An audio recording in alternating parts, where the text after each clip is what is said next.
बिस्मिल्लाहिर्रहमानिर्रहीम। अस्सलाम वालेकुम। उम्मीद है आप सब खैरियत से होंगे। अल्लाह सुब्हानहू तआला से दुआ है कि हम सबको अपने हिफ्ज़-ए-मान में रखें। वीडियो आपने पूरी देखनी है, वीडियो को स्किप नहीं करना। आपकी तरफ से लाइक और सब्सक्राइब करना हमारी मेहनत का इनाम होता है। आज हम बना रहे हैं चावल के आटे और अलसी की पिन्नियाँ। ये सर्दियों की सौगात है। आपको पता है कि सर्दियों में चावल के आटे की पिन्नियाँ बड़े शौक से सब बनाते हैं और खाते हैं। अलसी जो है वो आपको पता है जिस्म के दर्दों के लिए अलसी बहुत अच्छी होती है। चलिए स्टार्ट करते हैं। हमने 2 किलो चावल का आटा लिया है और आधा पाव अलसी लिए है। ये ड्राई फ्रूट्स या नट्स या अपनी पसंद से कम या ज्यादा कर सकते हैं। 1 किलो गुड़ है, आधा पाव देसी घी। अगर आप देसी घी में बनाएंगे तो इसका जो फ्लेवर है, टेस्ट है, वो डबल हो जाएगा। अगर आपके पास देसी घी नहीं है तो आप बनास्पति घी में भी इसे बना सकते हैं। चलिए स्टार्ट करते हैं। बिस्मिल्लाहिर्रहमानिर्रहीम।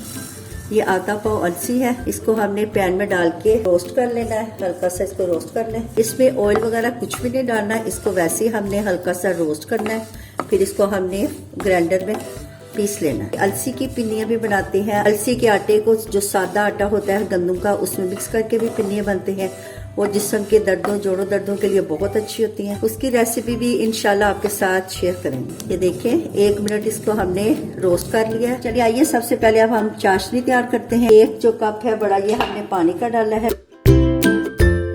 ये 2 किलो चावल का आटा है, हमने हल्का सा रोस्ट कर लेना, हल्का सा भून लेना ताकि जो चावलों का कच्चापन है वो खत्म हो जाए। लेकिन रोस्ट करने से ये फायदा होगा कि इसका कच्चापन खत्म हो जाएगा और इसके अंदर जो हम अलसी शामिल करेंगे उससे जो चावलों का बादीपन है वो भी खत्म हो जाएगा। 5 minute medium to low flame पे इसको हमने रोस्ट कर लिया। 2 किलो चावल का आटा है। जो चावल का आटा है वो थोड़ा सा पिन्नियों वाला जो होता है वो थोड़ा सा मोटा होता है, दरदरा सा। ये पकाने वाला होता है वो बिल्कुल लाइन बारीक सा होता है, रोटी जैसे आटा होता है गंदम का आटा वैसे होता है चावल का आटा। आधा पाव अलसी जो हमने पीस के रखी है इसको भी शामिल कर दें।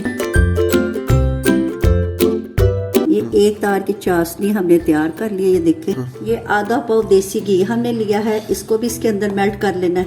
ये जो नट्स है ये सारे इसमें शामिल कर दें। नट्स आप अपनी पसंद से अखरोट, काजू वगैरह भी डाल सकते हैं। ज्यादातर ये ही अच्छे लगते हैं, जो पीनट है, मूंगफली और नारियल।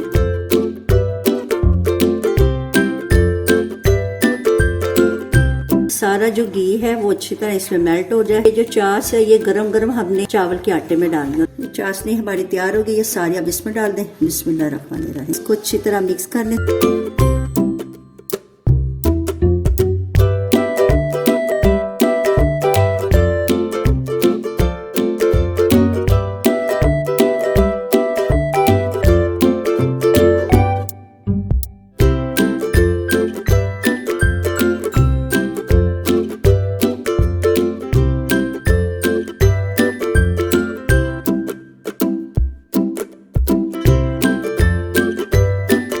चाश के नीचे ना गुड़ का कचरा वगैरह होता है, आपने थोड़ी सी जो चाश है वो छोड़ देनी है। ये देखिए माशाल्लाह अल्हम्दुलिल्लाह हमने अच्छी तरह इसको मिक्स कर लिया। आइए अब इसकी पिन्नियाँ बनाते हैं। इसकी जो पिन्नियाँ हैं वो हमने गरम गरम आटे की बनानी है। अगर हमने आटा ठंडा कर लिया तो हमारी पिन्नियाँ हैं वो फिर जुड़ेंगी नहीं। हमारे बचपन में हमारी अम्मियाँ हमारे लिए पिन्नियाँ बनाती थी और हम सब बहन भाई बड़े शौक से खाते थे। ये मैं अपनी अम्मी के स्टाइल से आप आज आटे की पिन्नियाँ बना रही हूँ।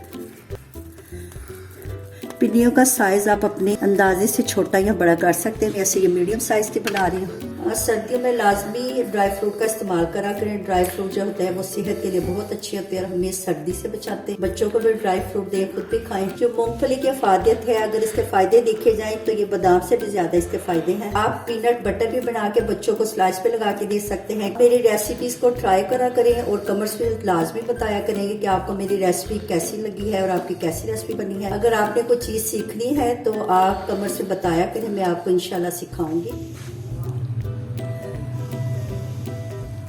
ये एनर्जी और ताकत से भरपूर चावल और अलसी की पिन्नियाँ रेडी हैं। आप इसे एयर टाइट जार में रख के 1 महीने के लिए स्टोर कर सकते हैं। ये बिल्कुल भी खराब नहीं होगी। अल्हम्दुलिल्लाह अल्हम्दुलिल्लाह हमारी चावल और अलसी की पिन्नियाँ रेडी हो गई हैं। आपने इस रेसिपी को जरूर ट्राई करना है और कमेंट्स में बताना है। अच्छा जी, अब इजाजत है, नई रेसिपी के साथ हाजिर होंगे। अल्लाह।